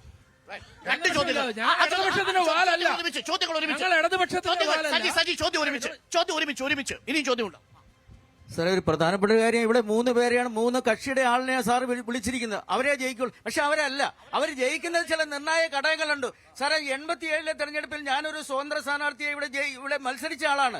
87 മത്സരിച്ച് ജയിച്ചത് സ്വതന്ത്രനാണ് സാറേ. 91 പാർലമെന്റ് തെരഞ്ഞെടുപ്പിൽ ഞാൻ നിന്നു സാറേ.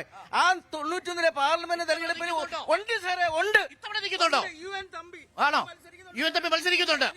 All the best. ഓക്കെ, ഇവിടുത്തെ പറയാൻ അനിൽകുമാർ സാറിനോടാണ്. SC/ST ഫണ്ട്, അതായത് ഗ്രാന്റ് വിതരണം എവിടെ എത്തി നിൽക്കുന്നു എന്നറിയാൻ താല്പര്യമുണ്ട്. വളരെ സ്പെസിഫിക് ആയ ചോദ്യം. ഇടതുപക്ഷ നേതാവിനോടും BJP നേതാവിനോടുമായിട്ട് 1-2 കാര്യങ്ങൾ ചോദിക്കുവാനും പറയുവാനും ഉണ്ട്. കാരണം നിയമസഭാ തെരഞ്ഞെടുപ്പ് പുതുപ്പള്ളിയിൽ നടന്നപ്പം ബഹുമാനപ്പെട്ട അനിൽ സാർ അവിടെ വളരെ ഘോരഘോരമായി ഇതുപോലെ പ്രസംഗിക്കുന്ന കേട്ടു. എന്തിനാ ഇത്ര അസ്വസ്ഥനാകുന്നത്? എന്തിനാ ഇത്ര അസ്വസ്ഥനാകുന്നത്? കാര്യങ്ങൾ പറയുക. ജനങ്ങളെ, സാധാരണക്കാരായ ജനങ്ങളെ തെറ്റിദ്ധരിപ്പിക്കത്തക്ക രീതിയിൽ അങ്ങ് തട്ടിവിടരുത്. ഈ ചാനൽ ചർച്ചയിലും അങ്ങ് അസ്വസ്ഥനാകുന്നുണ്ട്. കേരളത്തിലെ ജനങ്ങൾ, ഞങ്ങൾ സാധാരണക്കാരാണ്. അതുപോലെ തന്നെ തെറ്റിദ്ധരിപ്പിക്കും. ഇവിടെ ജനങ്ങൾ പൊറുതിമുട്ടുകയാണ് ജീവിക്കാൻ വേണ്ടി. ഇവിടെ കിറ്റ് കിട്ടും. അത് വേണ്ട, അത് ഇവിടെ വേണ്ട. കിറ്റ് കിട്ടാൻ പോവുകയാണ് ഫ്രീ ആയിട്ട്. ഇവിടെ ഗ്യാസ് കിട്ടാൻ പോവുകയാണ് ഫ്രീ ആയിട്ട്. കാരണം എന്നാ, ഇലക്ഷൻ വരിക. സംഭരിച്ചു വെച്ചോ, ഗ്യാസുകൾ സംഭരിച്ചു വെച്ചോ, കിറ്റുകൾ സംഭരിച്ചു വെച്ചോ. ഇലക്ഷന് ശേഷവും നമുക്ക് ജീവിക്കേണ്ടതാ. ഇവിടെ ജീവിത അന്തരീക്ഷം താറുമാറായി ജനങ്ങൾ കേരളത്തിൽ നോടിപ്പോകുവാൻ നിൽക്കുന്ന ഒരു അന്തരീക്ഷമാണ് ഇന്ന് കേരളത്തിലുള്ളത്. അതിന് സംസ്ഥാന സർക്കാർ മാത്രമാണോ ഉത്തരവാദി? തീർച്ചയായിട്ടും സംസ്ഥാന സർക്കാരല്ലേ അതിന് മുൻകൈ എടുക്കണ്ടേ? കേരളത്തിലെ ജനങ്ങളോട് കൊടുത്ത വാഗ്ദാനങ്ങൾ നിറവേറ്റുകയും അവരുടെ ഭക്ഷ്യോപകരണ സാധനങ്ങൾക്ക് വില കുറയ്ക്കുകയും ജനങ്ങൾക്ക് ജീവിക്കുവാനുള്ള സ്വാതന്ത്ര്യവും അന്തരീക്ഷവും ഉണ്ടാക്കാൻ ധാർമ്മികമായ ഉത്തരവാദിത്തം ഇടതുപക്ഷത്തിനാണ്. നമ്മുടെ സ്വാതന്ത്ര്യമാണോ മണിപ്പൂരിലുള്ളവരുടെ സ്വാതന്ത്ര്യമാണോ? നല്ല സ്വാതന്ത്ര്യം ഇവിടെ കേരളത്തിൽ ഒരു കാര്യം പറയുമ്പോൾ മണിപ്പൂരിലേക്കും റഷ്യയിലേക്കും പോകും. പൂഞ്ഞാറ് പറഞ്ഞു ഉടനെ ചർച്ച ചെയ്യൂ. ചർച്ച ചെയ്ത് മടുത്തിയ ഒരു കേസാണ്. ഇവിടെ ജീവിക്കാനുള്ള അന്തരീക്ഷത്തിന്റെ കാര്യം പറ. ശരി, അനിൽകുമാർ മണി പറയാം, സജിക്കും പറയാം. ഒരു നിമിഷം സജിയുടെ അടുത്തായിരുന്നു ഞാൻ എന്നോട് സജിയോടുള്ള ഞങ്ങളുടെ പ്രിയപ്പെട്ട സുഹൃത്ത് ചോദിച്ചു, ഞങ്ങളുടെ സ്ഥാനാർത്ഥി കാര്യം മാറിയൊന്ന്. ഞങ്ങളുടെ സ്ഥാനാർത്ഥി എങ്ങനെയാ നിങ്ങൾ മനസ്സിലാക്കണം. ഇടതുപക്ഷ ജനാധിപത്യ മുന്നണിയിൽ മന്ത്രിയായിരുന്ന PJ ജോസഫ്, അദ്ദേഹം അവിടെ ജലവിഭവ മന്ത്രിയായിരുന്നു. അദ്ദേഹം ഒരു കാരണവുമില്ലാതെ അദ്ദേഹത്തെ അന്ന് യുഡിഎഫിലേക്ക് കെ മാണി സാർ ക്ഷണിച്ചു. എന്തിനാ? ഇവിടെ അന്ന് UDF-ലേക്ക് ശ്രീ PJ ജോസഫ് കൂടി PJ ജോസഫ് കൂടി വന്ന തെരഞ്ഞെടുപ്പിലാണ് 72 സീറ്റിൽ ഇവിടെ ഐക്യ ജനാധിപത്യ മുന്നണി അധികാരത്തിൽ വരുന്നത്. അന്നാണ് ഉമ്മൻചാണ്ടി സാർ കേരളത്തിൽ അങ്ങനെയാണ് മുഖ്യമന്ത്രിയും കെ മാണി സാർ ധനകാര്യ മന്ത്രിയാകുന്നത്. അന്ന് ഈ പാർട്ടിയെ നയിച്ചിരുന്ന മാണി സാറായിരുന്നെങ്കിലും അദ്ദേഹത്തിന്റെ മകൻ ജോസ് കെ മാണിയുടെ പ്രവർത്തനത്തിൽ അല്ലെങ്കിൽ അദ്ദേഹത്തോട് യോജിച്ചു പോകാൻ പറ്റാത്തതുകൊണ്ട് ഫ്രാൻസിസ് ജോർജ് ഉൾപ്പെടെ ഇടതുപക്ഷത്തേക്ക് പോയി. അതിനുശേഷം എന്താ സംഭവിച്ച പറയട്ടെ? ജോസ് കെ മാണി UDF-ൽ നിന്ന് ഇടതുപക്ഷത്തേക്ക് വന്നപ്പോൾ അദ്ദേഹം ജീവനും കൊണ്ട് ഓടി UDF കയറി. അദ്ദേഹം ഇപ്പൊ ഞങ്ങളുടെ സ്ഥാനാർത്ഥിയാ, ഒരു സംശയവുമില്ല. വിട്ടോളൂ. വ്യക്തിപരമായുള്ള പരാമർശങ്ങൾ ഒഴിവാക്കണം. അനിൽ വ്യക്തിപരമായ പരാമർശത്തിലേക്ക് പോയി സമയം കളയണ്ട. പക്ഷേ കണ്ടന്റിലേക്ക് വരാം. ഇവിടെ അനിൽകുമാറിന്റെ മറുപടിക്ക് ശേഷം ബഹുമാനപ്പെട്ട നരേന്ദ്രമോദി അധികാരത്തിൽ വരുമ്പോ ഒരു ഗ്യാസ് കുറ്റിക്ക് 430 രൂപയായിരുന്നു. അതിപ്പോ ഗ്യാസ് കുറ്റിക്ക് 1200 രൂപയാ. അല്ലല്ല പറയട്ടെ, 430 രൂപയായിരുന്നു ഗ്യാസ് കുറ്റിയുടെ വില 1200 രൂപയാക്കി മാറ്റിയിട്ട് അതിന്റെ ഉത്തരവാദിത്തം പിണറായി വിജയനാണെന്ന് പറയുന്നയാള് ഈ സമൂഹത്തിനകത്ത് എങ്ങനെയാ ജീവിക്കുന്നത്? 430 രൂപയായിരുന്ന ഗ്യാസ് കുറ്റിയുടെ വില 1200 ആക്കിയിട്ട് അതിന്റെ ഉത്തരവാദിത്തം പിണറായി വിജയനാണെന്നൊരു കോൺഗ്രസ്സുകാരൻ വന്ന് പറഞ്ഞിട്ട് ആ കോൺഗ്രസ്സുകാരൻ വന്നിട്ട് പറയുകയാണ് ഞാൻ അസ്വസ്ഥനാണെന്ന്. ഇതുപോലുള്ള വിഡ്ഢിത്തരങ്ങൾ വന്ന് പറഞ്ഞിട്ട് നമ്മൾ എന്താ പറയുക? അതുകൊണ്ട് ഞാൻ പറയുന്നത് 430 രൂപ കിടന്ന ഗ്യാസ് കുറ്റിയുടെ വില പറഞ്ഞോളൂ. മൈക്കൊന്നും പോകൂല സാർ, ഇതൊന്നും പുറത്ത് കേൾക്കുന്നില്ല. നമ്മുടെ കയ്യിലെ മൈക്കുള്ളൂ. അങ്ങ് പറഞ്ഞോളൂ, ആവശ്യമില്ല. അത് പറഞ്ഞോളൂ.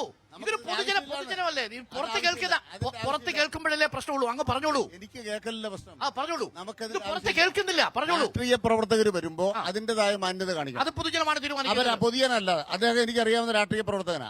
ഞങ്ങൾ അത് എന്നെ അടുത്തറിയാവുന്ന അദ്ദേഹം വന്നിട്ട് വെറുതെ ഈ മൈക്കിൽ കൂടെ എന്തെങ്കിലും വർത്താനം പറഞ്ഞാൽ അപമാനകരമായിട്ട് അങ്ങനെ വേണ്ട.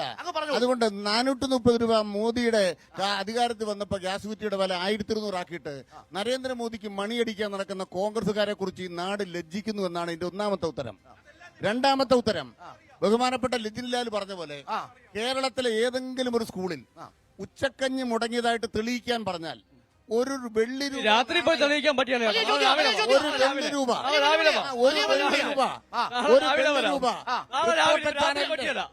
വലിയ വെല്ലുവിളി. കേരളത്തിലെ ഏതെങ്കിലും ഒരു സ്കൂളിൽ ഉച്ചക്കഞ്ഞ് മുടങ്ങി റിപ്പോർട്ടർ ചാനലിന്റെ മുന്നിൽ വെച്ച് ഞാൻ കൈമാറും.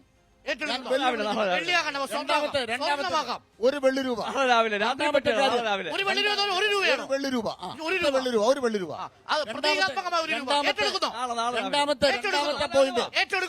രണ്ടാമത്തെ പോയിന്റ് എന്തായാലും ആ സ്കൂളിന്റെ പേര് പറഞ്ഞാൽ മതി. ഇപ്പോ സ്കൂളിന്റെ പേര് ഇപ്പൊ പറയാൻ പറ്റുമോ?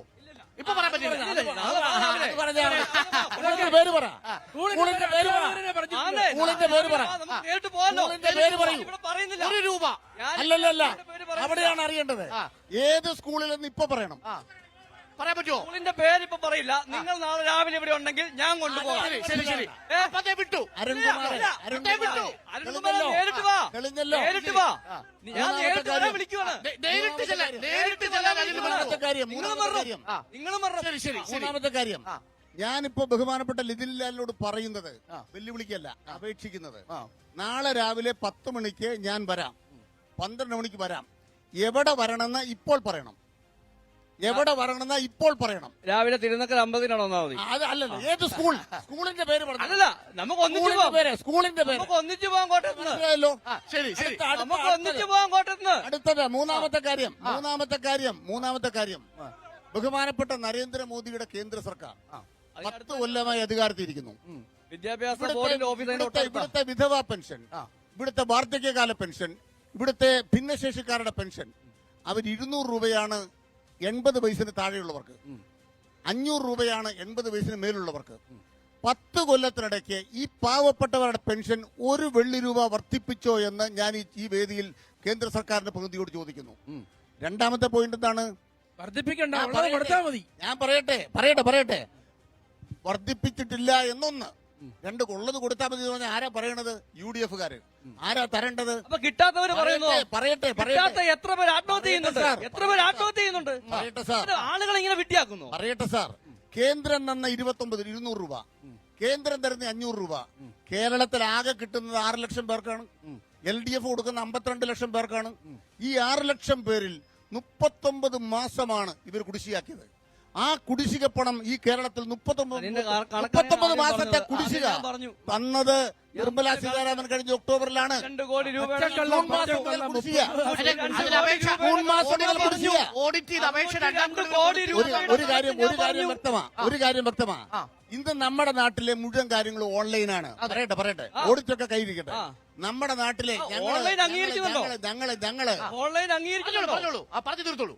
കേരളത്തിൽ തൊഴിലുറപ്പ് പദ്ധതി കൃത്യമായിട്ട് ഡിജിറ്റലൈസ് ചെയ്ത ഇന്ത്യയിലെ ഏക സ്റ്റേറ്റാണ്. പള്ളിക്കൂടത്തിൽ പിള്ളേർ പഠിക്കുമ്പോൾ 93% കുട്ടികൾക്കും ഓൺലൈൻ ഫെസിലിറ്റി അത് കേരളത്തിലാണ്. ലാപ്ടോപ്പ് ഏറ്റവും കൂടുതൽ കൊടുക്കുന്നത് കേരളത്തിലാണ്. ഏറ്റവും കൂടുതൽ കേരളത്തിലാണ്. ആ കേരളത്തിൽ ഓൺലൈനായിട്ട് കൊടുക്കാൻ ഒരു തടസ്സവും ഇല്ല. ഇതെല്ലാം കിട്ടിക്കഴിഞ്ഞിട്ടും ഈ കേരളത്തെ ദ്രോഹിക്കുന്നതിന് നെല്ലിന്റെ വിലയുടെ UDF-ന്റെയും സ്ഥാനാർത്ഥികളോടാണ് എന്റെ ചോദ്യം. നമ്മളെ BJP സർക്കാരിനെ ഇനി അധികാരത്തിൽ കയറ്റുവേല എന്ന് പറഞ്ഞുകൊണ്ട് ഇന്ത്യ മുന്നണി രൂപീകരിച്ചു. അങ്ങനെയാണെങ്കിൽ ഈ കേരളത്തിൽ എന്തിന് നിങ്ങൾ രണ്ടുപേരും രണ്ടായിട്ട് നിൽക്കുന്നു? BJPക്ക് എതിരായിട്ട് ഒരാൾ നിന്നാ പോരെ?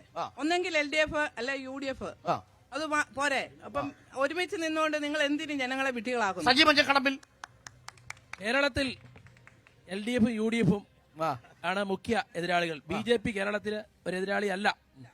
1 2 ഇന്ത്യയില് BJPയെ നേരിടാൻ വേണ്ടി ഇന്ത്യ മുന്നണി എന്ന സംവിധാനം ഉണ്ടായിട്ടുണ്ട്. ആ സംവിധാനത്തോട് മത്സരിക്കും.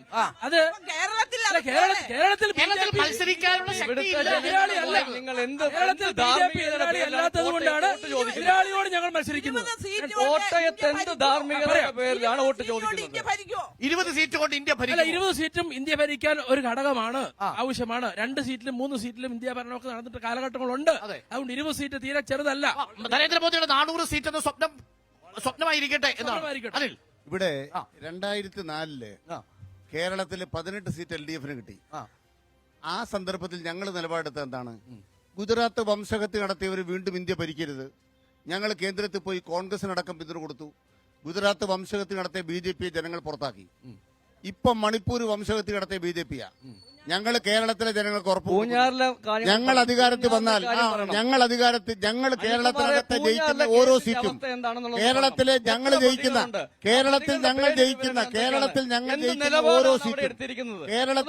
ജയിക്കുന്ന ഓരോ സീറ്റും കേന്ദ്രത്തിൽ നരേന്ദ്രമോദിയെ അറബിക്കടലിൽ താഴ്ത്താനുള്ള വോട്ടെടുപ്പിന്റെ വിധിയായിരിക്കുമെന്ന് LDF പറയുന്നു. എനിക്ക് അനിൽകുമാറിനോട് ചോദിക്കാനുള്ളത്, നിങ്ങൾ ഇവിടെ ഉച്ചക്കഞ്ഞി കൊടുക്കുന്ന കാര്യത്തെക്കുറിച്ച് പറഞ്ഞു. എനിക്കറിയാവുന്ന സ്കൂളുണ്ട്. ഈ ഏറ്റുമാനൂർ സ്കൂളിൽ തന്നെ ഉച്ചക്കഞ്ഞിക്ക് അരിയും സാധനങ്ങളും ഇല്ലാതെ വിഷമിച്ചിട്ട് നിങ്ങൾ ഈ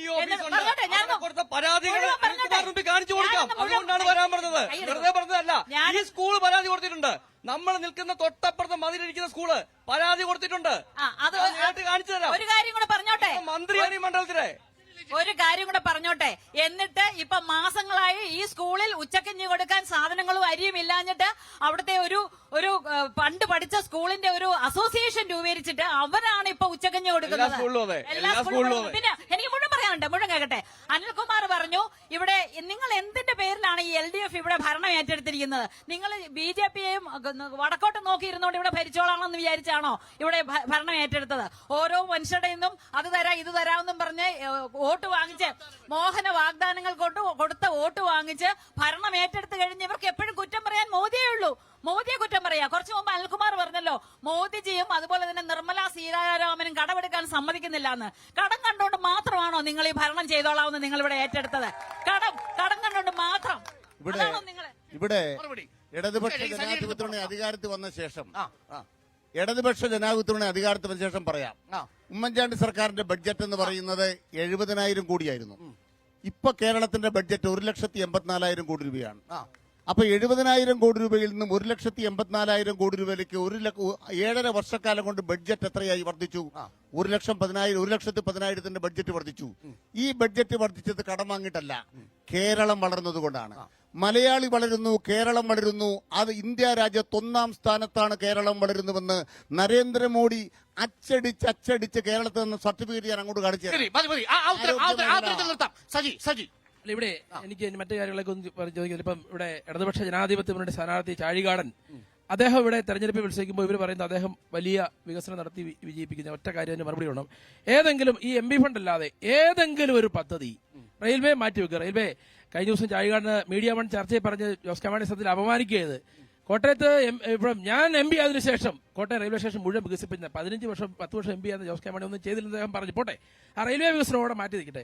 വേറെ ഏതെങ്കിലും ഒരു കേന്ദ്ര പദ്ധതി ഇവിടെ കൊണ്ടുവരാൻ അദ്ദേഹം ശ്രമിച്ചിട്ടുണ്ടോ, കൊണ്ടുവന്നിട്ടുണ്ടോ എന്ന് പറയണം. അതോടൊപ്പം തന്നെ ഇടതുപക്ഷ ജനാധിപത്യത്തിനോട് ചോദിക്കുന്നു, നമ്മളറിയാം മാണി സാറ് ബാർക്കോഴ ആരോപണ വിധേയനായപ്പോൾ അദ്ദേഹത്തിന് ഇവർ വിളിച്ചത് കള്ളൻ കോരൻ, കോഴമാണി എന്ന് പറയുകയും മാണി സാറിനെ എങ്ങനെയൊക്കെ അവമാനിക്കാവോ അത്ര എല്ലാം അവമാനിച്ചു. ഇപ്പോൾ അവരിപ്പോ മാണി സാറിനെ അതിനൊരു ക്ഷമ പറയാൻ അവർ തയ്യാറാവണം. 2 പറയാം, ഇപ്പൊ അന്ന് പറയും ആരോപണം വന്നപ്പോ അല്ലേ, അത് ആരോപണം ഉണ്ടാക്കി UDF ഉണ്ടാക്കിയെന്നാണ് അവർ പറയുന്നത്.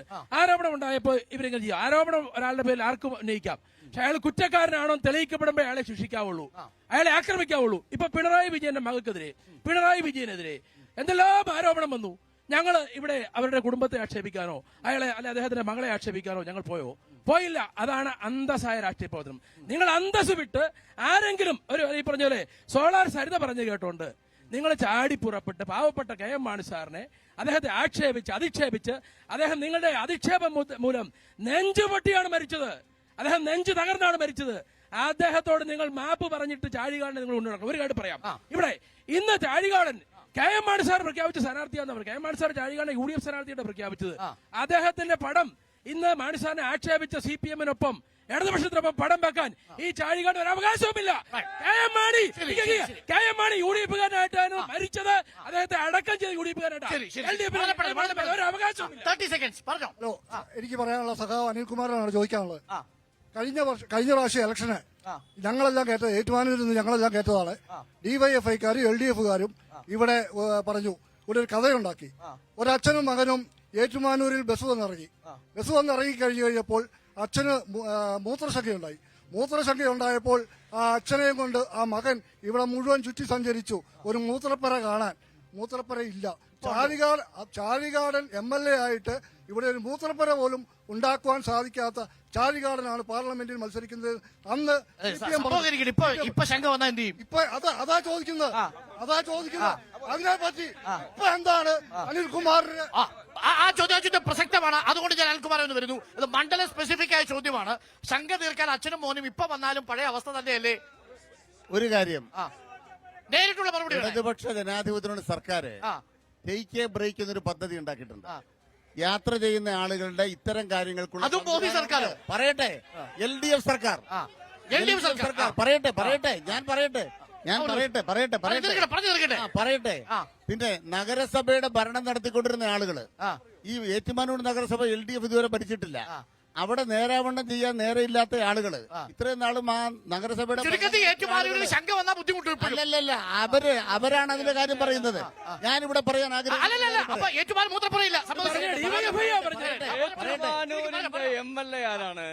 പറയട്ടെ ഞാനിത് പറയട്ടെ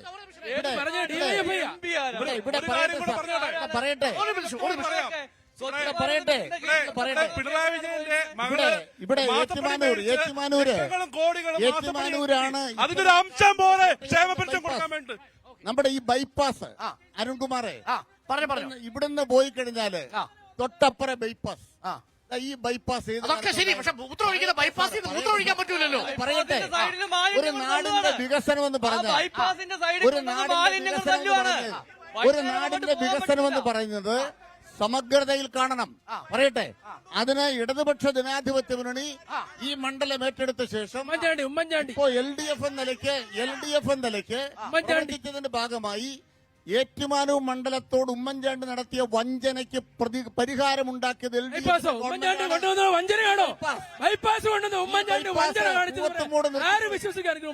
ഏറ്റുമാനൂർ ബൈപ്പാസ് ഈ സിന്ധു കരത്തേടത്തിന്റെ വീട്ടിനപ്പുറം ഈ സിന്ധു കരത്തേടം BJPയുടെ പ്രകൃതിയാണ്. ആ സിന്ധു കരത്തേടത്തിന്റെ വാർഡിലേക്ക് കടന്നത് LDFന്റെ മന്ത്രിസഭയ്ക്ക് വന്നതിന് ശേഷമാണെന്ന് ഞാൻ പറയുന്നു. നിഷേധിക്കാൻ സിന്ധുവിനോട് പറയുന്നു.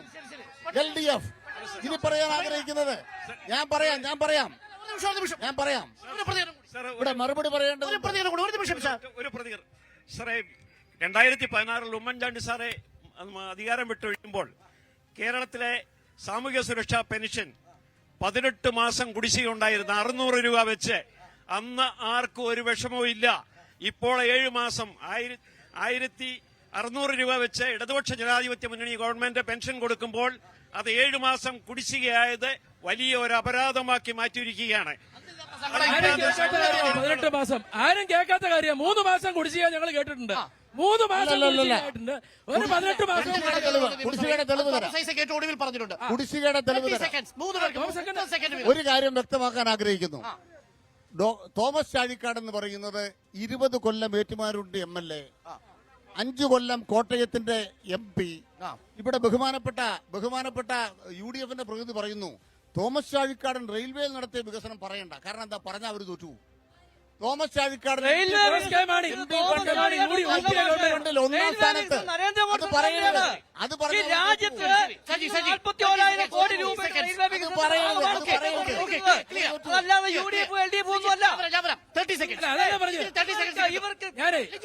അത് കാണിച്ചു കൊടുക്കാം. ജോസ് കെ മാണി ഒരു പുസ്തക രൂപേണ അദ്ദേഹം UPAയുടെ പ്രതിനിധിയായ സമയത്ത് നടത്തിയ വികസനത്തിൽ കോട്ടയം റെയിൽവേക്ക് കോടികൾ അനുവദിച്ച് അദ്ദേഹം എഴുതി വെച്ചിരിക്കുന്ന സാധനം തരാം.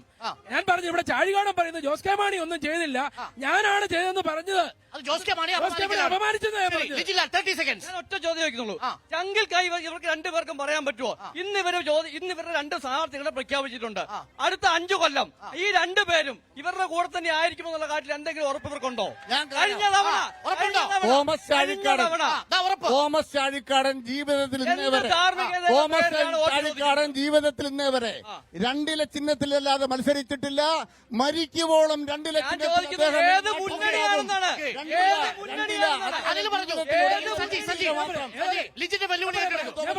തോമസ് ചാഴികാടന് ഇപ്പൊ മരിക്കുമെന്ന് ഞങ്ങൾ പറയുന്നില്ല. അദ്ദേഹത്തിന് ഒടുക്കത്തെ മത്സരം തോറ്റ് വീട്ടിൽ കയറാൻ പോവാ. കോട്ടയത്തെ മത്സരം കടുക്കുമെന്ന് പ്രേക്ഷകർക്ക് മനസ്സിലായല്ലോ. കേരള കോൺഗ്രസിലെ പ്രബലമായ 2 വിഭാഗങ്ങൾ തമ്മിൽ ഏറ്റുമുട്ടുമ്പോൾ ചോദ്യം ഇതാണ്, 2 വീണ്ടും തളിർക്കുമോ, ആ 2 കൊഴിയുമോ എന്നുള്ളതാണ്. അത് വോട്ടെടുപ്പിന് ശേഷം അറിയാം. എങ്കിലും ചൂട് കൂടുകയാണ് കോട്ടയത്തും കേരള കോൺഗ്രസിന്റെ കോട്ടയിൽ. റിപ്പോർട്ടർ കുരുക്ഷേത്രം കോട്ടയത്ത് നിന്നും പോകുന്നു. ഇനി മറ്റൊരു മണ്ഡലത്തിൽ നമുക്ക് വീണ്ടും കണ്ടുമുട്ടാം നാളെ വൈകുന്നേരം 6:30. Good night.